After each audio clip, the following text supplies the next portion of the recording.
এই জন্যে আমি বারবার আপনাদেরকে মনে করে একটা কথা, আমার জীবন থেকে উপলব্ধি করি একটা কথা, যে একমাত্র আল্লাহ ছাড়া এই পৃথিবীতে এবং পরকালে আমাদের আপন বলে কেউ নাই।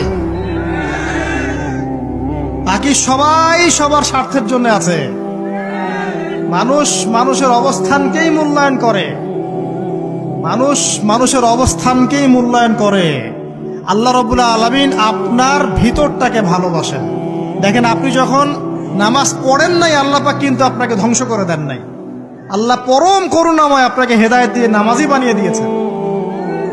জীবন অনেক পাপ করেছেন, ইনস্ট্যান্ট আল্লাহ পাক শাস্তি দিতে পারতেন, আল্লাহ পাক দেন নাই।